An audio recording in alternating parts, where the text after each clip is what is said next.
भारत और पाकिस्तान के बीच एक बार फिर कूटनीतिक दबाव तेज हो गया है। इस बार मामला पाकिस्तान के राष्ट्रपति आसिफ अली जरदारी के एक बयान से जुड़ा है, जिस पर भारत के विदेश मंत्रालय MEA ने कड़ी प्रतिक्रिया दी है। विदेश मंत्रालय ने स्पष्ट शब्दों में कहा है कि पाकिस्तान के राष्ट्रपति को भारत के आंतरिक मामलों पर टिप्पणी करने का कोई अधिकार नहीं है और उनके पास इस विषय पर कोई वैध आधार यानी कि नो लोकस स्टैंडी नहीं है। MEA ने इस बयान को भ्रामक, अनुचित और राजनीतिक रूप से प्रेरित बताया है। यह पूरा विवाद तब शुरू हुआ जब पाकिस्तान के राष्ट्रपति आसिफ अली जरदारी ने भारत से जुड़े कुछ आंतरिक मामलों पर टिप्पणी की। इसके बाद भारत ने सख्त रुख अपनाते हुए इसे पूरी तरह खारिज कर दिया और MEA प्रवक्ता ने कहा कि भारत अपने आंतरिक मामलों में किसी भी बाहरी हस्तक्षेप को स्वीकार किसी भी कीमत पर नहीं करेगा।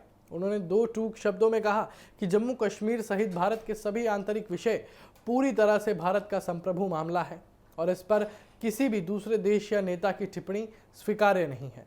भारत ने यह भी कहा कि पाकिस्तान बार बार ऐसे बयान देकर अंतर्राष्ट्रीय मंचों पर गलत और भ्रामक वो खबरें ना फैलाए और वो ये काम कर रहा है और नैरेटिव बनाने की कोशिश की जा रही है, लेकिन भारत इन सभी आरोपों को सिरे से खारिज करता है। MEA के बयान में यह भी संकेत दिया गया कि पाकिस्तान को पहले अपने आंतरिक हालात, आतंकवाद और आर्थिक चुनौतियों पर ध्यान देना चाहिए, न कि भारत के मामलों में टिप्पणी करनी चाहिए।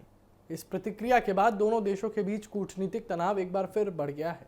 विशेषज्ञों का मानना है कि इस तरह के बयान पहले भी भारत पाक रिश्तों में तनाव का कारण बनते रहे हैं, खासकर जब जम्मू कश्मीर जैसे संवेदनशील मुद्दों पर टिप्पणी की जाती है।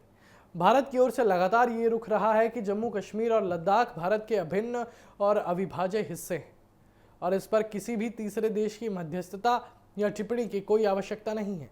वहीं पाकिस्तान अक्सर अंतर्राष्ट्रीय मंचों पर इस मुद्दे को उठाता रहा है, जिस पर भारत बार बार कड़ी आपत्ति जताता है।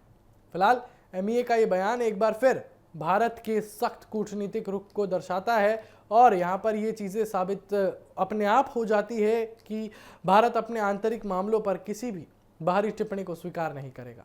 अब देखना होगा कि इस बयान के बाद दोनों देशों के बीच कूटनीतिक रिश्तों में क्या नया मोड़ आता है और क्या ये तनाव आगे और बढ़ता है या इसमें कोई नरमी आती है।